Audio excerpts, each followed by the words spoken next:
ہم خیر مقدم کرتے ہیں اپنے اس مدرسے مومنین و مومنات میں تمام حضرات کا، خصوصاً وہ حکومت جناتوں کی ہیں جو مہتاب سے آئی ہوئی ہیں۔ اعوذ باللہ من الشیطان الرجیم، بسم اللہ الرحمن الرحیم۔ شروع کرتا ہوں اس خداوند قدوس کا نام لے کر جو مالک ہے زندہ اور مردوں کا، جو مالک ہے زمین اور آسمان اور ان کے بیچ تمام خزانوں کا۔ جیسا کہ آپ جانتے ہیں ہمارے اس محرم میں جو عنوان رکھا گیا ہے اس کا نام ہے عقل اور جہل۔ گزشتہ ہم 5 دنوں سے اسی موضوع پر بات کر رہے ہیں اور مقصد یہ ہے کہ ہم اپنی عقلوں کو سمجھیں اور عقل کے بارے میں خدا نے کیا فرمایا ہے اور نبی نے کیا فرمایا ہے اور صحابہ اکرام کیا فرما رہے ہیں اور امام کیا فرما رہے ہیں۔ الحمدللہ رب العالمین الرحمن الرحیم مالک یوم الدین ایاک نعبد و ایاک نستعین اہدنا الصراط المستقیم صراط الذین انعمت علیہم غیر المغضوب علیہم ولا الضالین آمین۔ ہم نے سب سے پہلے خدا سے یہ مانگا کہ اے خدا تعریف کے لائق صرف تو ہی ہے اور تو رحمان ہے اور تو مجھے سیدھے راستے پر چلا۔ تو سیدھے راستے پر جانے والا کون ہوگا؟ خدا ہوگا، اور جو چلے گا کون ہوگا؟ وہ عقل والا ہوگا۔ کیونکہ میں نے کہا ہے آپ سے کہ تمام پیغمبروں نے، تمام خلیفوں نے اور اماموں نے عقل کے بارے میں کیا کہا۔ تو ہم دیکھتے ہیں کہ ابھی ہمارے جناب ساجد صاحب سورہ آل عمران کی آیت نمبر 190 سے 2 پڑھانی ہے، 10 آیتیں ہیں۔ تو ان 10 آیتوں کو دیکھو کہ خدا اپنے کلام پاک میں عقل کے بارے میں کیا کہہ رہا ہے۔ کیونکہ جب تک ہم کلام پاک کو نہیں دیکھیں گے تو کوئی مطلب نہیں ہمارے بات کرنے کا۔ ہمارا مقصد یہ ہے کہ کلام پاک ہو اور نبی کی حدیثیں ہوں اور صحابہ کے جو قول ہوں، اگر ہم نے اس پر یقین کر لیا اور اس پر چلے اور اس پر عمل کر لیا تو یقین جاننا ہم سب سے بڑے عقل مند کہلائیں گے۔ اور اگر ہم نے اس میں کوتاہی کر دی تو ہمیں جاہل بنتے ہوئے دیر لگنے والی نہیں ہے۔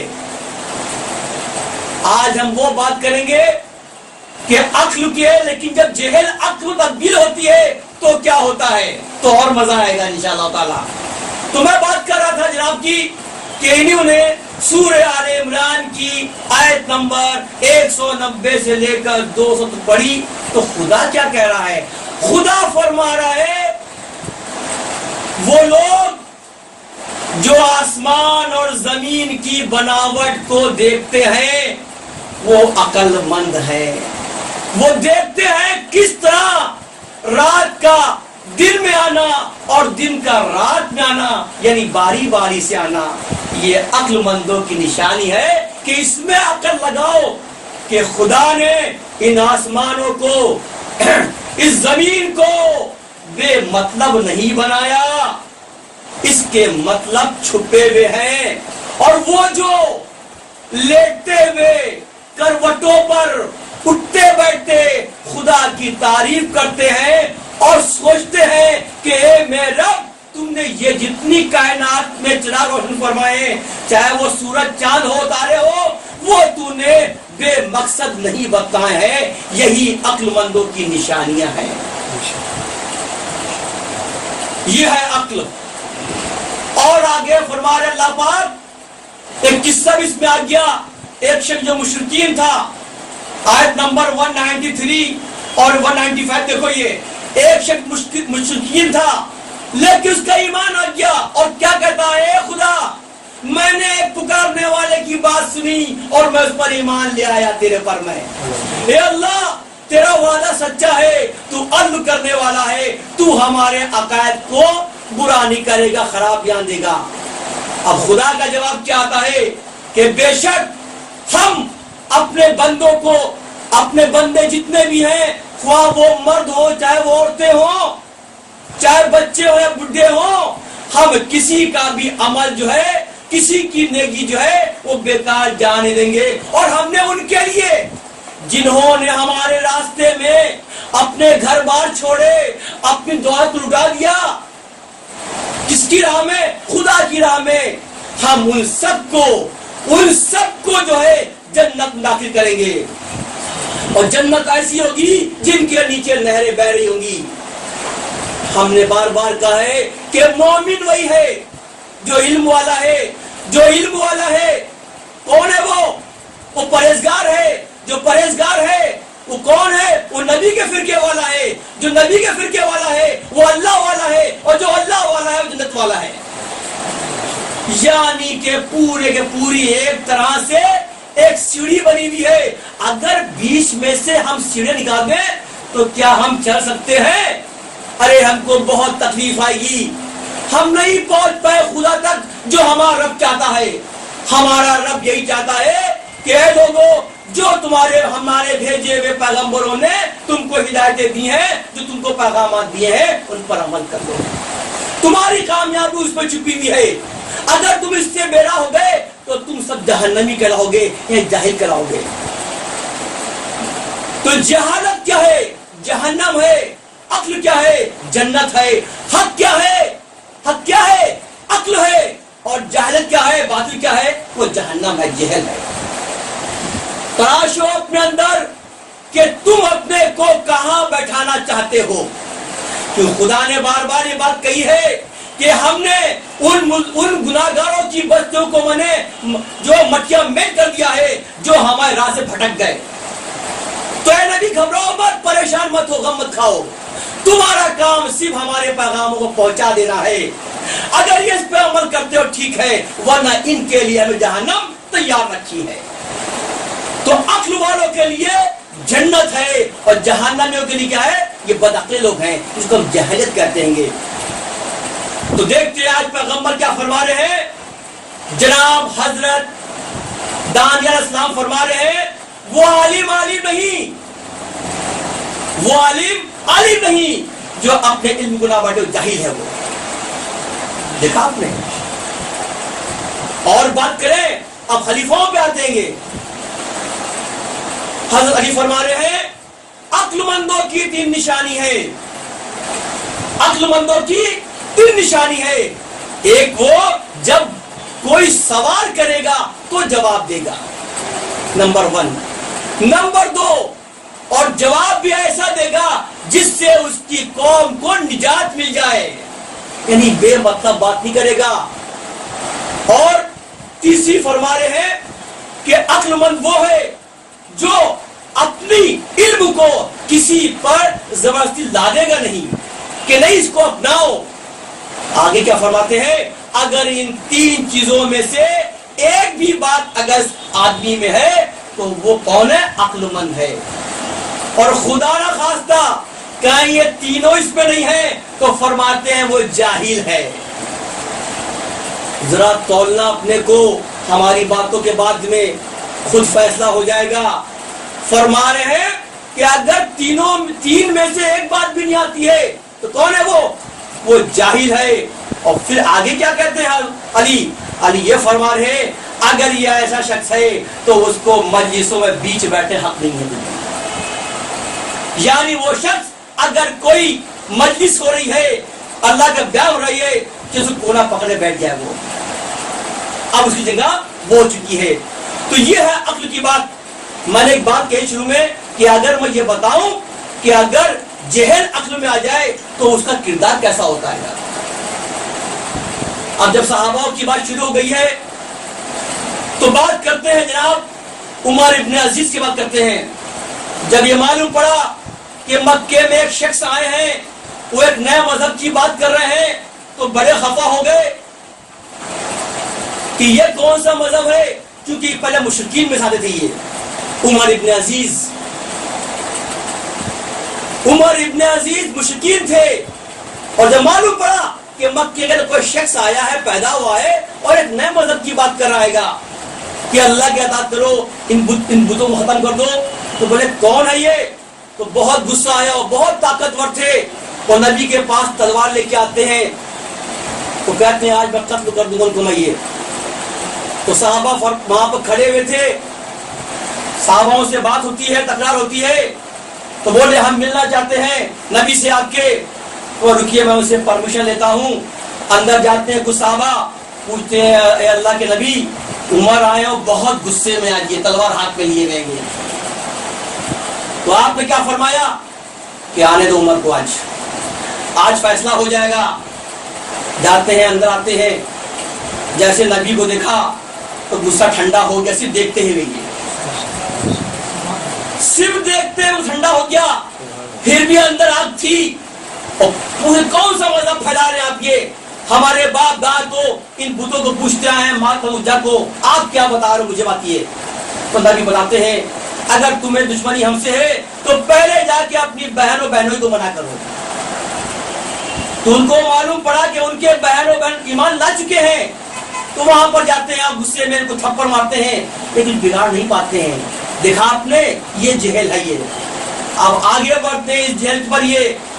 اور جب وہ وقت بھی آ گیا جب نبی کو مکے کے اندر نماز پڑھنا ظاہرہ منع تھا، ممنون تھا، تو آپ نماز چھپ چھپ کے پڑھتے تھے. تو عمر کو معلوم پڑا کہ ہمارے نبی کو نماز چھپ کے پڑھنی پڑتی ہے. تلوار اٹھا لی اور اعلان کر دیا کہ آج نماز کھلم کھلا پڑھی جائے گی. دیکھا آپ نے کس طرح جہل عقل بدل گئی. اور جب بدلی تو اس کا آپ کے سامنے ایسا بھی ہے کہ وہ وقت بھی دیکھا بھی عمر کا جب کسی نے یہ کہہ دیا کہ نبی پردہ کر گئے ہیں تو کہتے تھے ہم اس کی گردن کاٹ دیں گے، اس کو ہم شہید کر دیں گے. دیکھا جہل جب عقل میں تبدیل ہوتی ہے تو ایسے ہی ہوتا ہے. تو اگر ذرا بھی تمہاری جہالت رہ چکی ہے تو اس کو تک کر دو، ختم فرما دو اور عقل کے راستے پر جاؤ، کیونکہ عقل اللہ کو بہت پسند ہے. اس لیے خدا بندے قدوس نے عقل کے بارے میں قرآن میں بار بار فرمایا گیا، اور میں نے آپ سے کہا کہ 1-2 بار نہیں، تقریباً 300 بار کہا ہے. عقل کی باری بات کہی ہے تو جہل فرمانے اللہ پاک کی ہے. ہم اور آگے بڑھتے ہیں، سورہ نساء کھولتے ہیں، آیت 1 سے 5 کو دیکھو. آیت نمبر 5 کیا کہہ رہی ہے؟ اے لوگو ہم نے جو تمہارے کو مال دی ہے تمہارے قائم رہنے کے لیے ہے، تمہارے اخراجات کے لیے دولت، تم اس دولت کو بد عقلوں کو مت دینا، جاہلوں کو مت دینا. ہاں ان کو اچھے سے برتاؤ کرنا، ان کو کھانا کپڑا دینا، ان کو دولت مت دینا، کیونکہ یہ جاہل ہے، بد عقل ہے. تو قرآن بھی فرما رہا ہے، تمام نبی فرما رہے ہیں، صحابہ اکرام فرما رہے ہیں. تو اس کے مطلب ایک سچا مومن وہی ہے، ایک سچا مسلمان وہی ہے جو عقل سے کام لیتا ہے. اور آگے اللہ کیا فرما رہے ہیں؟ اے لوگوں جو لوگ ایمان لا چکے ہیں وہ صبر سے کام لو، صبر پہ رہو، اور جھوٹ بولنے والوں کے خلاف کھڑے ہو جاؤ، اور سچ کے لڑنے کے لیے اپنی کمر کس لو. یعنی کہ جہاں پر حق کی بات ہو تو وہاں ڈرنا نہیں جہالت سے، بلکہ تمہیں اس کا مقابلہ کرنا پڑے گا.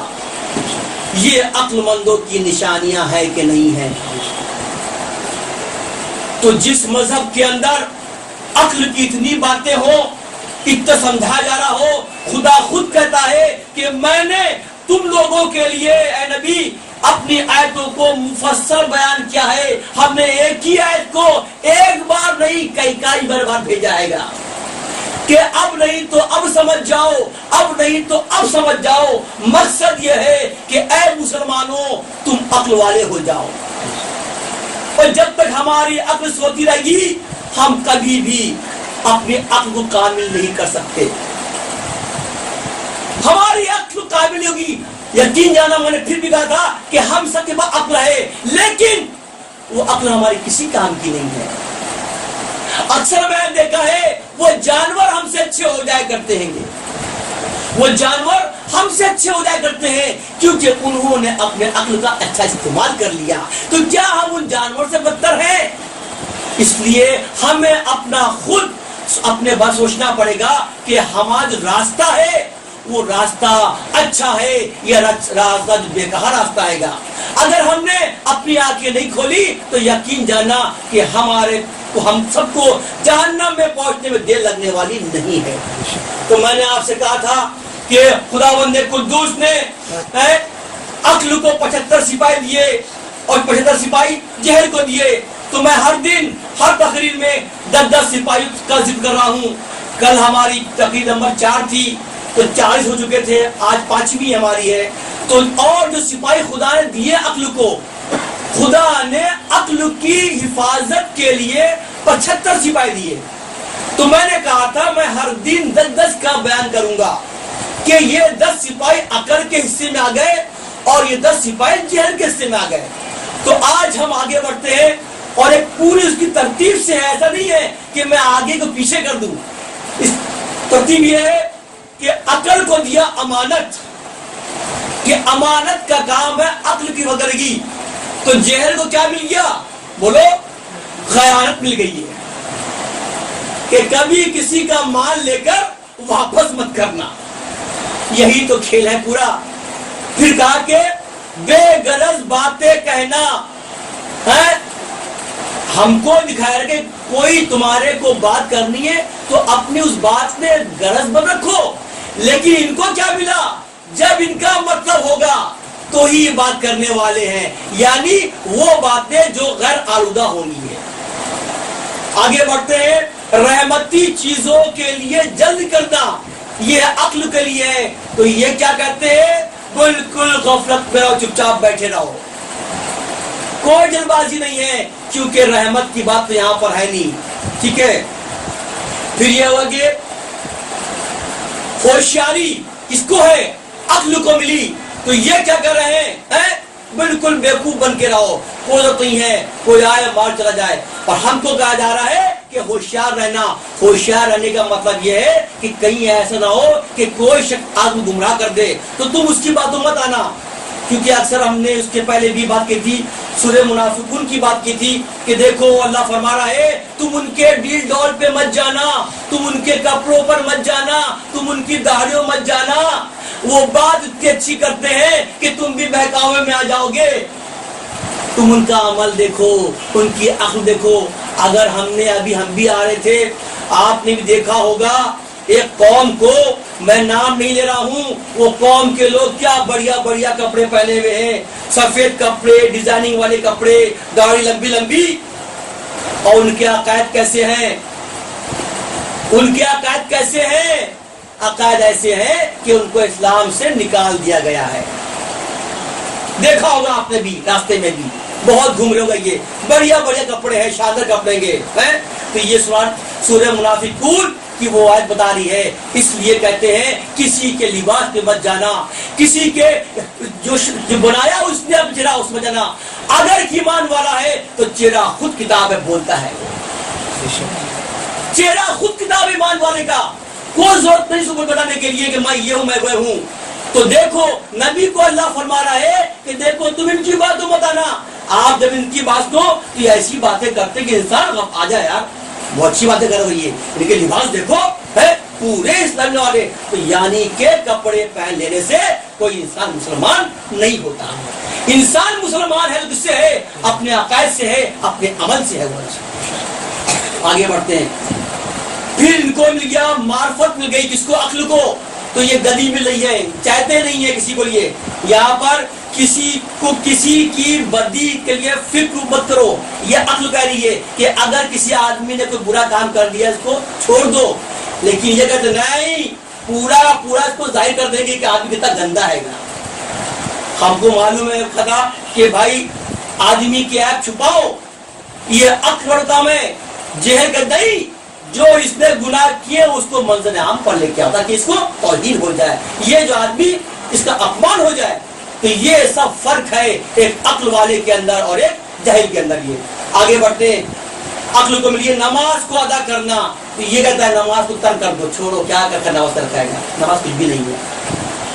پھر آگے بڑھے، روزہ رکھنا۔ اب دیکھو یہاں سے آگے روزہ رکھنا، یہ کہہ رہے پاگل ہو گئے ہو یا خوب پیٹ بھر کے کھانا کھاؤ، شکم پرستی کرو۔ پھر اگر جہاد کرو، بولے دماغ خراب ہو گیا، جہاد کرو اپنی جان دے، بالکل بیکار کام ہے گا، اس سے کچھ ملا نہیں ہے، اس کے خلاف ہو گئے۔ پھر اگر حج کرو، عقل کو ملا تو بولے کیوں اپنے پیسے برباد کر رہے ہو گے, کیوں پیسوں کو برباد کر رہے ہو. تو یہ ہے سپاہی. ہم نے ہر دن 10 چیزوں ذکر کریں گے, لیکن اب یہ ہے کہ آپ اس کو یاد رکھتے ہو الگ بات ہے, لیکن یہ سپاہی کو اگر یاد رکھو گے تو ہو سکتا ہے تم کو اگر ذرا بھی کچھ کہیں پہ برا کام کرنے کا موقع ملے اور تم کو یاد آ گیا کہ نہیں یہ عقل والوں کی سپاہی نہیں ہے, تو آپ اس سے بچ سکتے ہو.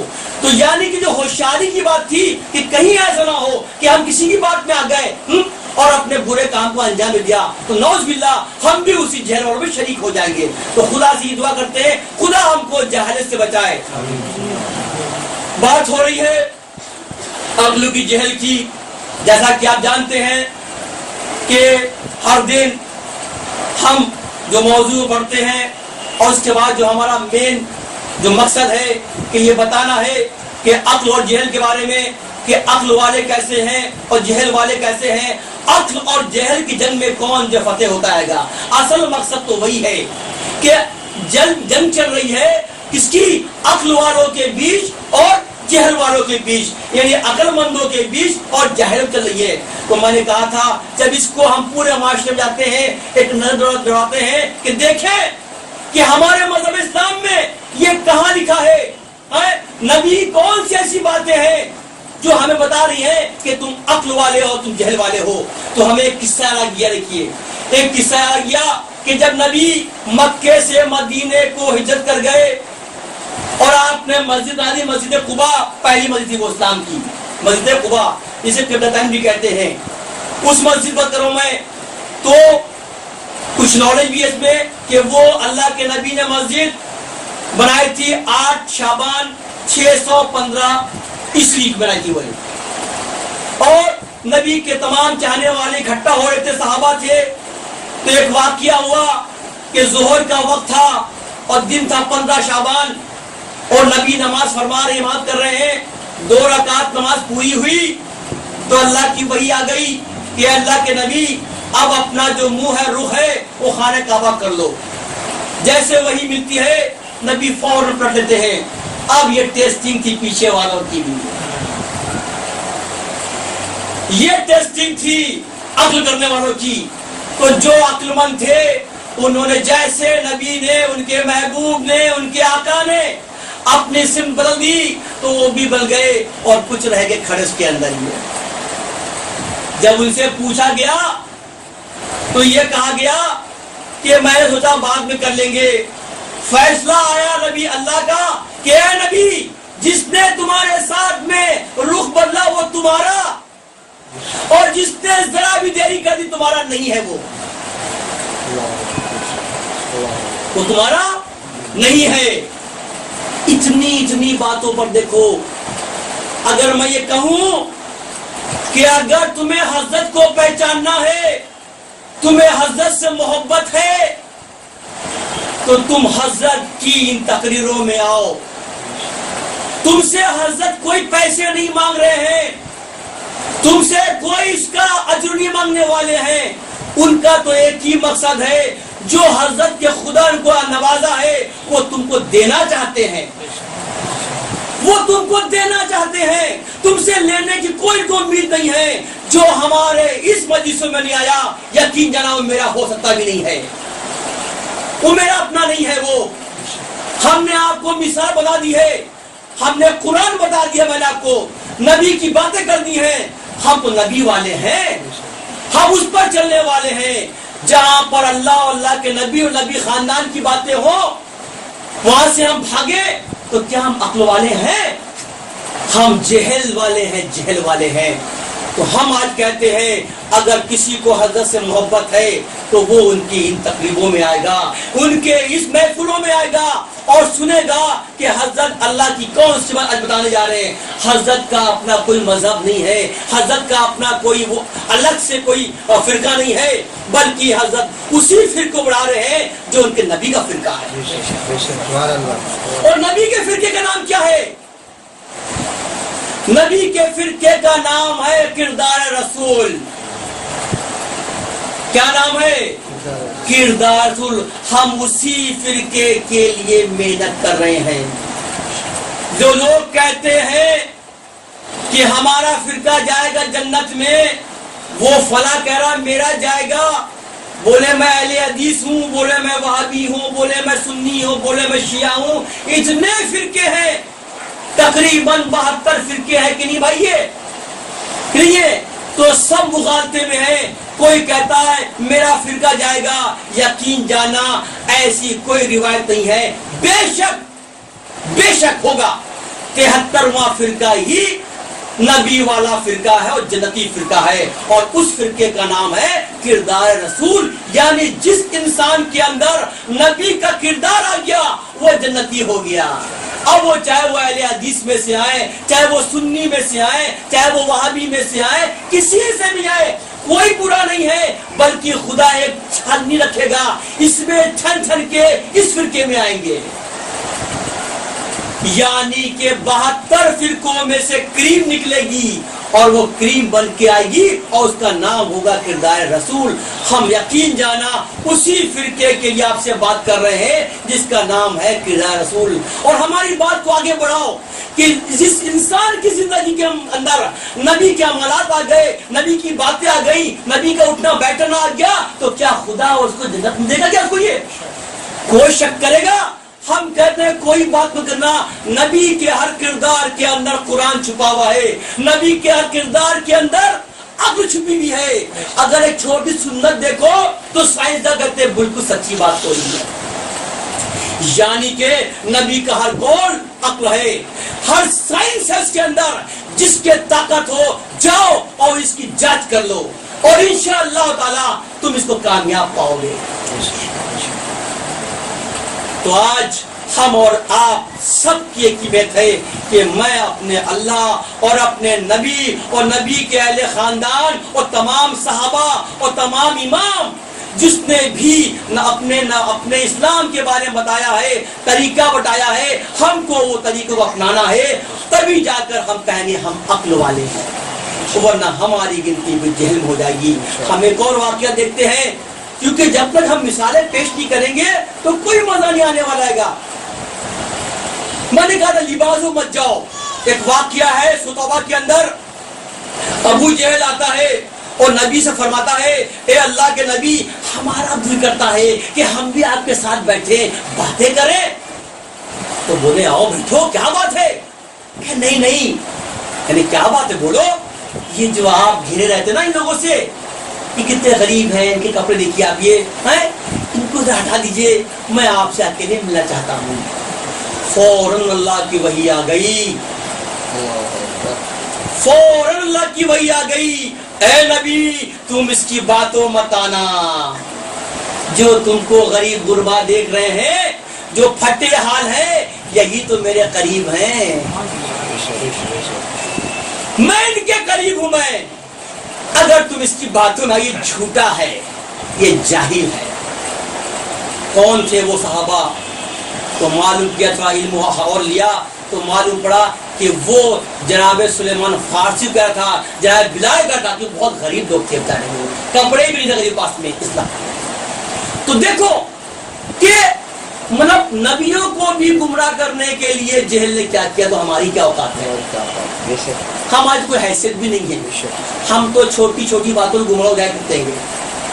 تو ہمارا جو مقصد ہے کہ ہمارا جو اللہ نے عقل دی ہے، عقل کی اگر میں بتا رہا ہوں، میں آپ سے بات بھی کر رہا ہوں بیچ میں، کہ اگر تم نے 5 تاریخ کی تقریر نہیں سنی تو یوں سننا کہ تم نے اس کا دل چھوڑ دیا۔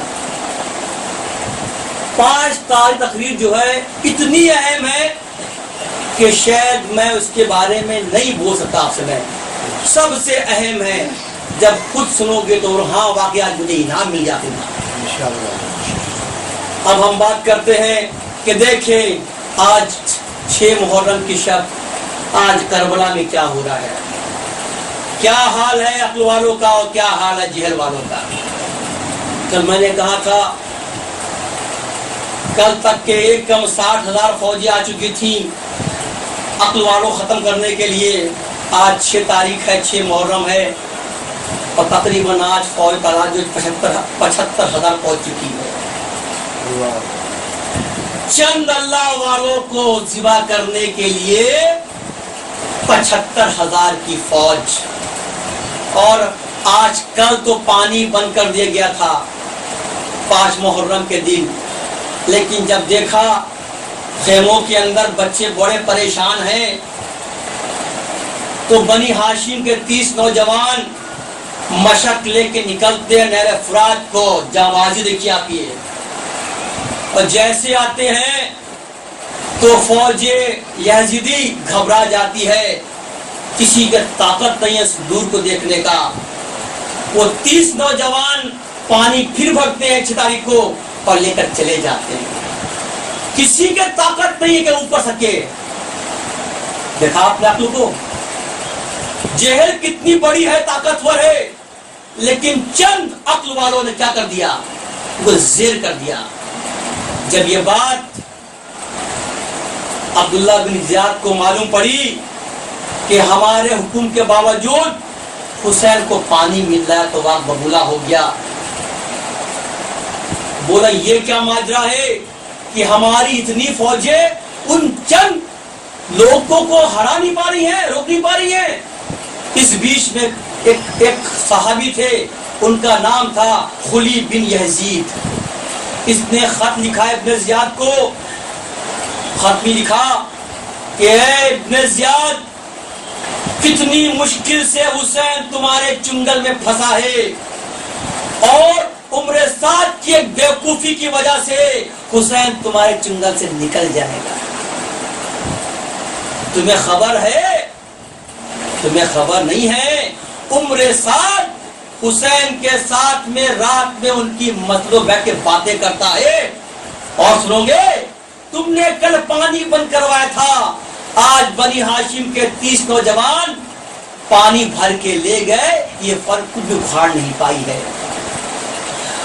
ہم تم سے وعدہ کرتے ہیں، کون کہہ رہا ہے؟ خلی بن یزید کہہ رہا ہے، ہم تم سے وعدہ کرتے ہیں اگر تم مجھے عمر سعد یہاں پر سرداری دے دو اور وعدہ کرو کہ تم مجھے ریگ حکومت دو گے، تو میں وعدہ کرتا ہوں میں اس کربلا کے جتنے بھی کتے ہیں، جتنے بھی سور ہیں، جتنے بھی جانور ہیں، سب پر پانی حلال کر دوں گا اور حسین پہ حرام کر دوں گا۔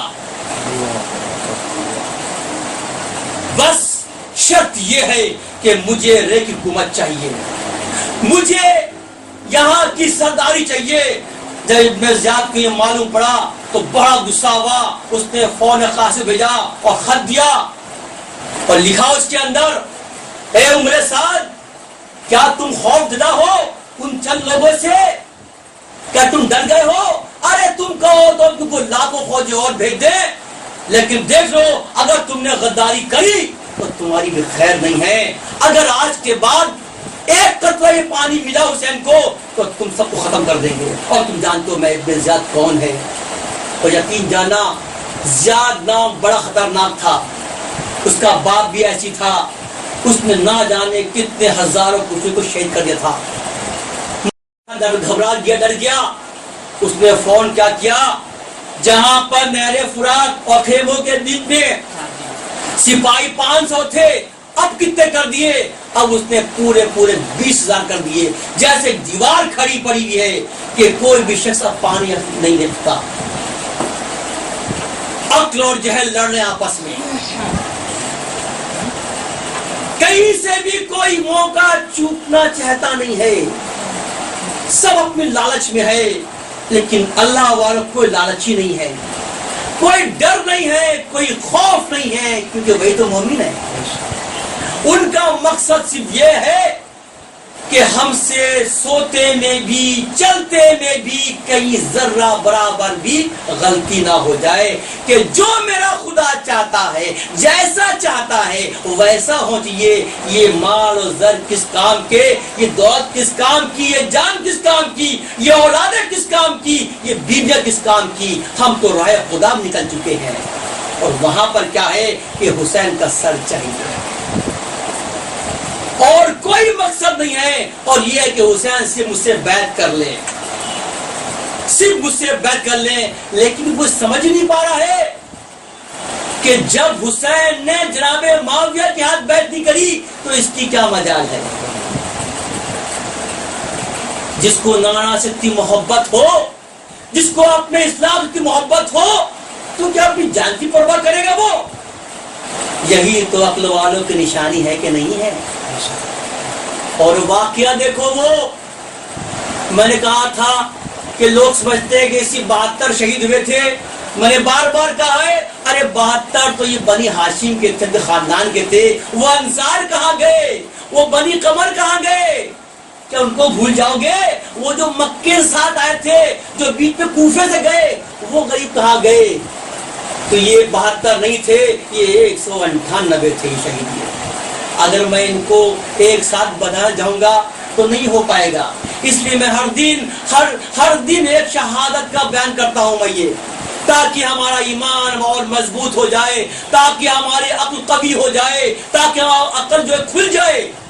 کیونکہ ہم مسلمانوں میں دیکھا ہے کہ کلام پاک کو دیکھا تو کلام پاک کے اندر خداوند قدوس نے فلاں کا قصہ، اس کا قصہ، اس کا قصہ. جب تک قرآن میں قصے نہیں ہوں گے تو کیا سمجھ پائیں گے؟ قصہ موسیٰ دیکھو، قصہ یوسف دیکھو، قصہ ابراہیم دیکھو. یعنی کسی بات کو رکھنا سمجھانا، قصہ اگر ہے تو سمجھ میں آسانی سے آ جائے گا. اس لیے خدا نے بار بار کہا کہ قرآن کو یاد کرنا بڑا آسان کام ہے. کو یاد کرنے والا یہ وہ طریقہ ہے. تو آج ہم یاد کرتے اس قصے کو، اس بات کو، قربانی کو جو ہمارے عقل کو کھول دے گی کہ جب حسین ایک کے بعد دوسرا اور تیسرا شہید ہو رہا تھا، جہاں آپ نے اپنے بیٹوں کو بھی کھو دیا، اپنے انصاروں کو کھویا.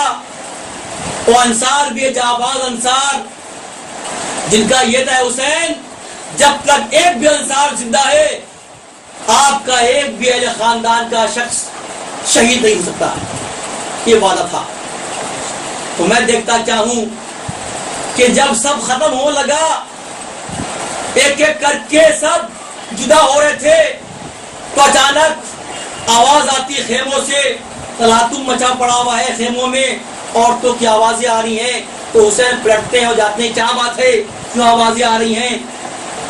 تو ان کی ماں رباب، ان کی بھی رباب بتاتی ہیں، اے حسین، یہ جو تمہارا بیٹا ہے علی اصغر، اس نے اپنے جھولے سے گرا دیا، بہت پیاسا ہے. تو کہتے ہیں لاؤ اس کو مجھے دو. تو آپ لیتے ہیں اور اپنے آبم چھپا لیتے ہیں اور نکلتے ہیں خیمے سے باہر. پوری شمر کی فوج کھڑی ہوئی ہے، بڑے بڑے تیرانداز کھڑے ہوئے ہیں. تو یہ شمر یہ دیکھتا ہے کہ یہ کیا معاملہ ہے، یہ کیا چھپا کے لا رہے ہیں، یہ کیا چیز لے کے آ رہے ہیں. تو دل میں سوچتا ہے، آپس میں قیاس کرتے ہیں، لگتا ہے قرآن لے کے آ رہے ہیں چھپا کر کے. یہ قسم کھائیں گے کہ ہم بیعت کرنے جا رہے ہیں، قسم کھائیں گے. پھر سوچتا ہے کہ جس حسین نے اپنے بڑے بڑے بھائی کھو دیے ہوں، اپنے بیٹے کھو دیے ہوں، اب کیا بچا ہے جو قسم کھائیں گے. تو یہ پورے فوجوں کے اندر کہ کیا بات ہے، یہ کیا نئی چیز لے کے آ رہیں گے. حسین آگے بڑھتے ہیں اور جیسے ہی فوج کے سامنے کھڑے ہوتے ہیں تو اپنا آبا ہٹاتے ہیں، اپنے بچے کو کر رہی ہے. تو دیکھتے کیا ہے، یہ چھوٹا سا بچہ 6 مہینے کا معصوم جس کے ہوش سوکھ چکے ہیں. تو کیا کہتے ہیں، بھائی تمہاری جنگ مجھ سے ہے، حسین سے ہے، تمہیں حسین کا سر چاہیے. اس بچے تمہارا کچھ گزارا تو نہیں ہے، بیچارہ بچہ ہے، یہ ہمیں پانی مت دو، کم سے کم اس بچے کو پانی پلا دو، پلاؤ پانی اس کو. یہ اب آپس میں کھانا پھوسی ہو رہی ہے کہ یہ کون سی نئی بات ہو گئی ہے. شمر پریشان ہو گیا، اس کو لگا گئی تو پوری بازی پلٹنے والی ہے. چونکہ فوجی کیا کہہ رہے ہیں، سپاہی کہہ رہے ہیں بات تو صحیح حسین کہہ رہے ہیں، جنگ تو حسین سے ہے، اس بچے نے کیا بگاڑا ہے پانی کے لیے، اس بچے کو پانی ملنا چاہیے، اس بچے کو پانی ملنا چاہیے. کافی وقت گزر گیا، حسین نے آواز لگائی، اے شمر، اگر تم کو یہ لگتا ہے کہ حسین نوز میں جھوٹ بول رہے ہیں تو میں اس بچے کو اس ریت پہ ڈال دیتا ہوں، تم لاؤ پانی اس کو اپنے ہاتھ لا دو. یہ کہنا تھا، آپ نے اپنے بچے کو زمین پر رکھا لیکن کچھ کہا. کیا کہا اللہ جانے. جو میرا ذہن کہہ رہا ہے یہ کہا کہ اے علی اصغر ذرا کچھ اپنی ادا دکھاؤ تاکہ یہ سمجھے کہ ہاں تم واقعی پیاسے ہو. دیکھو جو بچہ جو ہے گش میں ہے, ایک اللہ والا نے کہا کہ کچھ تو دکھاؤ. جیسے حکم سنا تھا تو آپ نے گردن کو یوں موڑا اسٹائل کے اندر اچھے سے اور زبان کو پھیلا دیا. جیسے یہ دیکھا تو پوری فوجوں کے اندر بہت غصہ آ گیا کہ صحیح بچہ بہت پیاسا ہے, یہ تو حسین کے اوپر میں ظلم ہو رہا ہے. بچوں کو پائیں تو ملنا چاہیے چاہے کچھ بھی ہو. ہمیں ایک واقعہ یاد آ گیا اس کے پہلے بھی کہ آج ایک بات یہ ہو رہی ہے. ایک واقعہ وہ یاد آ گیا مجھے جب حسین مدینے سے مکے کے لیے نکل رہے تھے, مدینے کو چھوڑ رہے تھے, تو یہی بچہ تھا جو اپنی بہن کے ہاتھ میں رہ گیا تھا اور ان کی ماں ربا پریشان تھی کہ میں بنا بچے کے مکے نہیں جاؤں گی. میں حسین پریشان قافلہ کھڑا ہوا تھا کہ جب تک یہ بچہ ہماری گود میں نہیں آئے گا کہ بچے کو کون پالے گا, ہم آگے نہیں بڑھیں گے. تو سب نے بڑی ضد کری کہ حسین آگے بڑھتے ہیں اور بچے کو گود لیتے ہیں. اور پتہ نہیں کان میں کچھ کہا, اس کے کیا کہا کان میں بچے کے, اسی بچے کے جو 1 مہینے کے آس پاس تھا. یہ کہا کہ بیٹا تیرا بھی شہیدوں پہ نام ہے. 1 مہینے کے بچے کم کرے, اے بیٹا تیرا بھی کرب شہیدوں میں نام ہے.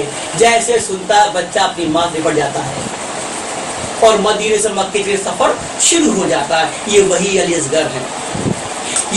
اصغر ہے. چنانچہ حسین نے رکھا تو بچہ تلملا گیا. اور میں کہتا ہوں یقین جانا شاید اس دن سے زیادہ سورج نے کبھی بھی تپش دکھائی نہیں ہوگی. دن وہ تھا کہ اگر چنا بھی گر جائے تو وہ بھن جائے. اس معصوم بچے کو حسین کی مجبوری تھی کہ کم سے کم اس بچے جو نے وعدہ کیا ہے پانی مل جائے. آپ رکھتے ہیں اور پیچھے ہٹنے کوشش کرتے ہیں. تبھی اسی بیچ میں شمر نے حرملہ جو سب سے خطرناک تیر چلانے والا تھا حکم دیا کہ مار دے اس کو تیر. اور یقین جانا وہ تیر بھی تھا جس کو کہ 3 بھالے کا تیر تھا. وہ تیر ہمیشہ جنگلی جانوروں کو مارنے میں کام آتا ہے. ہائے حرملہ تجھے ذرا بھی رحم نہیں آیا. جیسے تیر چلتا ہے تو اس تیر سے حسین کا ایک بہادر شہید ہوتا ہے. اس کے ہوتے ہوئے وہ ان کی گردن میں آتا ہے, وہ شہید ہو جاتے ہیں. حسین نے صرف یوں ہی کیا تھا تو دیکھا تو اصغر کا تو شہید ہو چکے ہیں. صرف آپ نے اللہ کو دیکھا اور اپنے ہاتھ کو بڑھا دیا. جو چند بوندیں تھے خون کی ان کو اپنے ہاتھ میں ایسے لے لیا اور سوچا کیا کروں. تو جیسے ہی زمین پر رکھا تو زمین سے آواز کیا آتی ہے کہ اگر حسین یہ خون زمین پر آ گیا تو تا قیامت تک یہاں پر اناج نہیں اگے گا. حسین پریشان اسی خون کو لیا اور ایسے آسمان پر کرتے ہیں تو آسمان سے آواز آتی ہے اگر یہ اس کی خون نہ گئی تو زمین پر پانی نہیں گرے گا. آج وہ مقام ہے کہ ان کے اس اولاد کا خون نہ تو زمین لے سکتی ہے اور نہ آسمان لے سکتا ہے. ایک باپ جو اپنے تمام انصاروں کو کھو چکا ہو, جو اپنے بھائی کو کھو چکا ہو, جو اپنی اولاد کھو چکا ہو, یہ بھی اولاد تھی, اس کے خون کی جگہ کہیں نہیں مل رہی ہے تو اس خون کو اپنے منہ پر لپیٹتے ہیں اور اپنے بیٹے کو لپیٹتے ہیں. واپس خیمے میں جاتے ہیں, خیمے کے پاس پہنچتے ہیں, 7 قدم پہلے بولتے ہیں, آواز لگاتے ہیں اپنی جوزہ کو کہ ربا باہر آؤ لے جاؤ. تو سمجھتی ہے جب پانی پلا کے لے آئے ہیں تو ان کی بہن سکینہ بولتی ہے, اس کے اصغر کی حسین کی بیٹی بولتی ہے, کیا بولتی ہے, بابا جان تم نے ان کو پانی پلا دیا, میں پیاسی ہوں.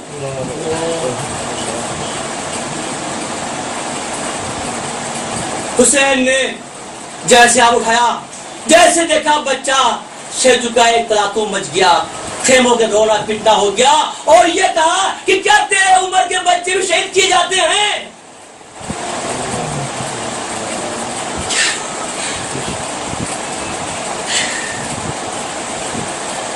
اللہ اکبر،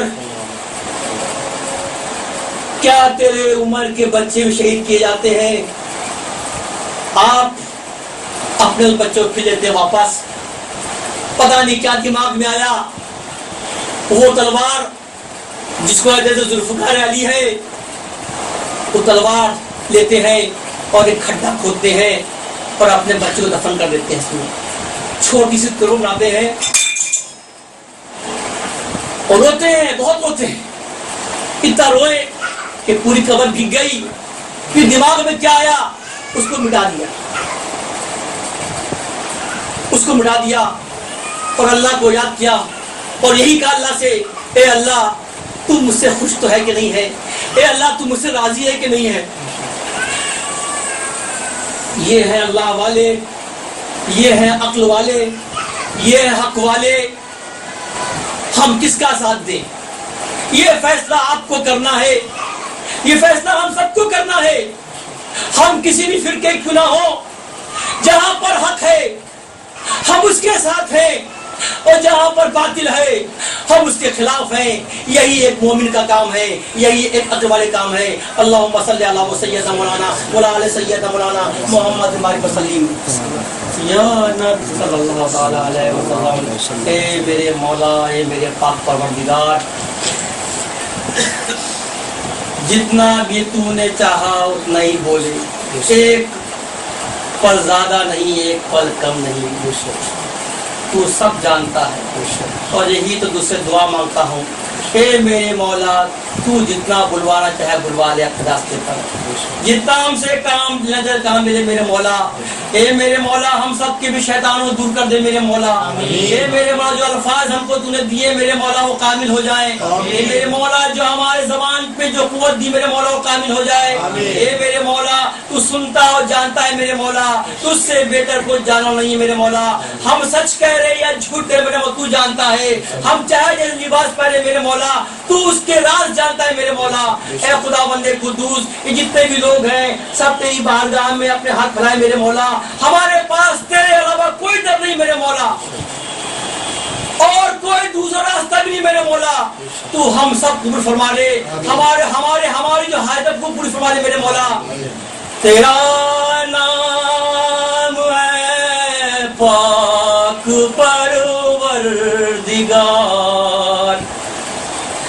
تیری رحمتوں کا نہیں کچھ شمار، ایک ادنا سی قدرت تو ہی آشکار، کیے کن میں عالم 18,000، ہے زیبا تجھے اکبری سروری، میری بار کیوں دیر اتنی کری، تیری ذات ہے گی غفور رحیم، مرض لا دوا کا تو ہی ہے حکیم، ہمیشہ سے ہے اور رہے گا قدیم، تجھی کو کہے ہے سمیع علیم، تجھے علم ہے ظاہری باطنی، میری بار کیوں دیر اتنی کری، تیرے حکم بن برگ جنبش نہ کھائے، جگہ سے کہیں ہل کے ذرہ نہ جائے، تیرے حکم سے میں برسنے لگا، ہوئی باغ دنیا کو جس سے فضا، کرے خشک کھیتی کو پل میں ہری، میری بار کیوں دیر اتنی کری،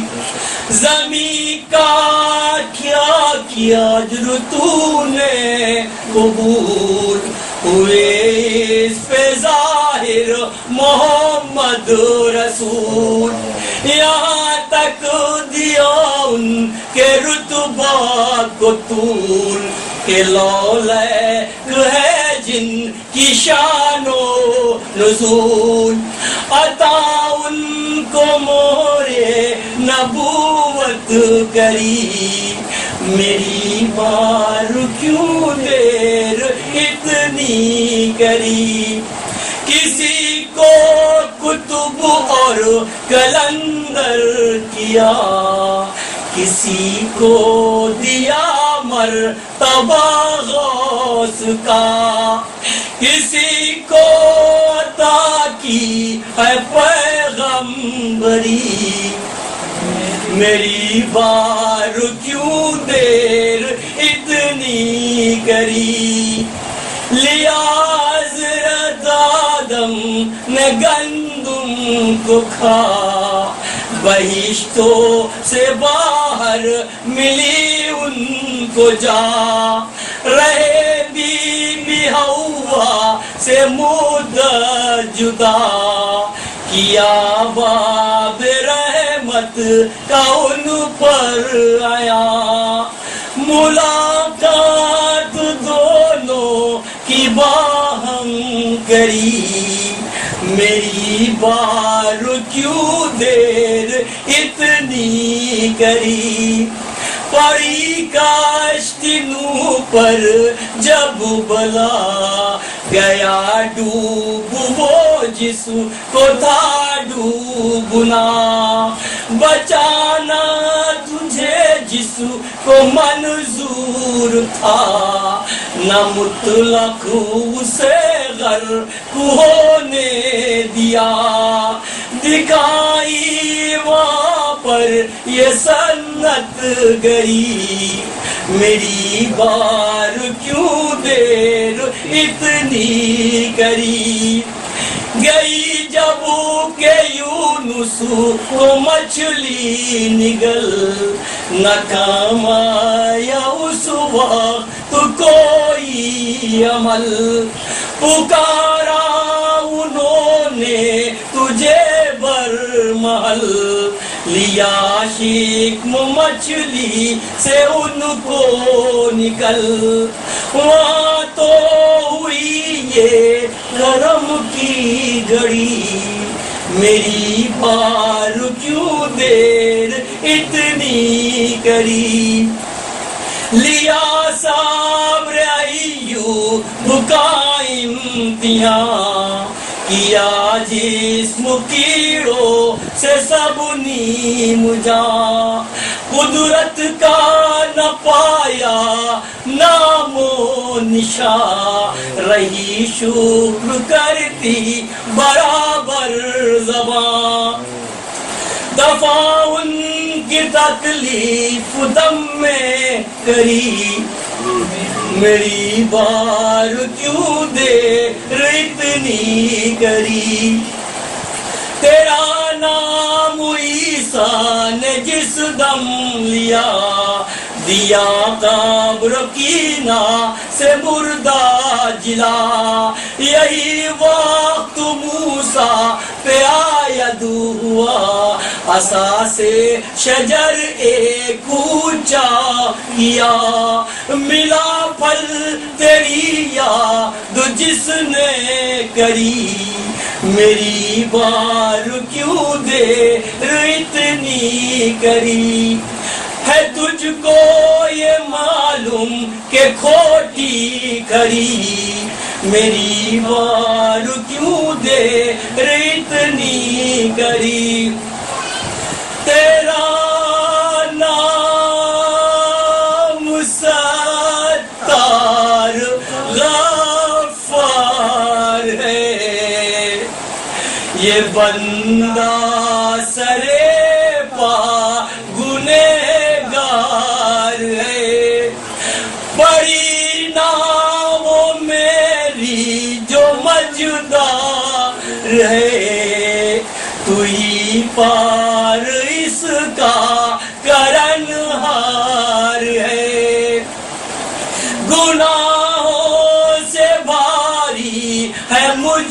پر علم تجھی کو ہے پیدا کیے کی شرم کہ کر جلد اب دور دنیا کے غم کہ کر جلد اب مجھ پہ اپنا کرم نہ کری میری دنیا میں پردہ دری میری بار کیوں دیر اتنی کری میں لاچار امید تجھ پہ دھری میری بار کیوں دیر اتنی کری بہت کے نبی شاہ خیر الورا دلا خون در سے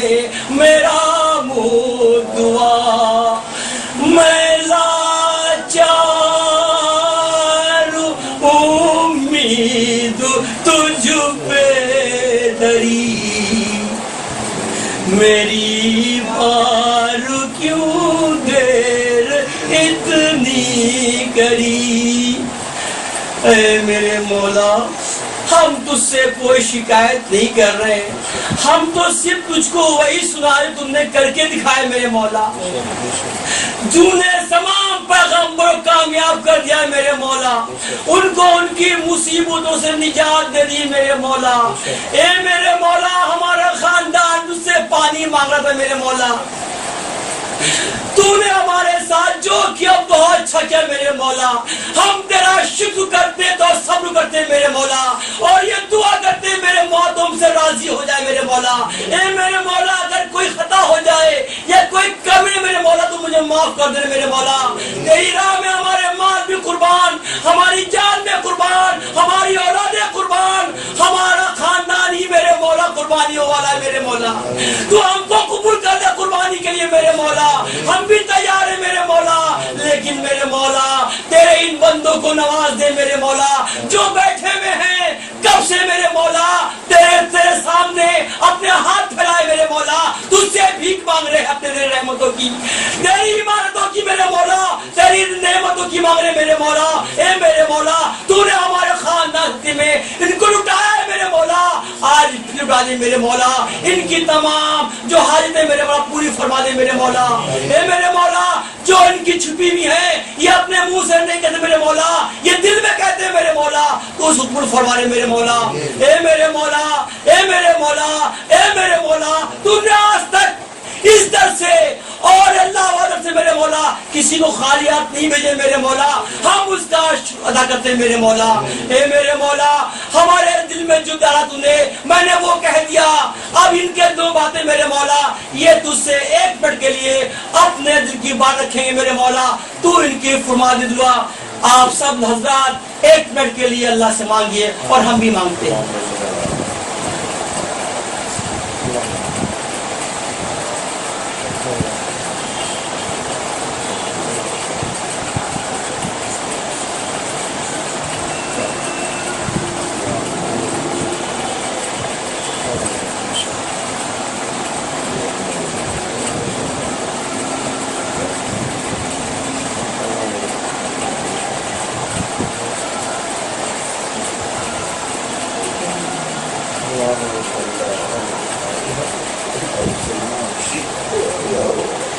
اے میرے مولا تیرے بندے تجھ سے رجوع ہیں تجھ سے عاجزی فرمائے میرے مولا تیرے تو وعدہ ہے میرے مولا کہ مجھے عاجزی کرنے والے بہت قبول ہیں میرے مولا اے میرے مولا تو اس کو ہمارے خاندان سے میرے مولا انہیں جو بھی میرے مولا کہ ہم سب کچھ جو مانگے میرے مولا سب پہ میری آمین میرے مولا جو ہم نے کہا میرے مولا وہ بھی ان کو دے میرے مولا جو یہ خود مانگ رہے ان کو دے میرے مولا اللهم صل على سيدنا مولانا وعلى سيدنا مولانا محمد بارك وسلم ربنا آتنا في الدنيا حسنة وفي الآخرة حسنة وقنا عذاب النار وقنا عذاب القبر وقنا عذاب الحشر برحمتك يا ارحم الراحمين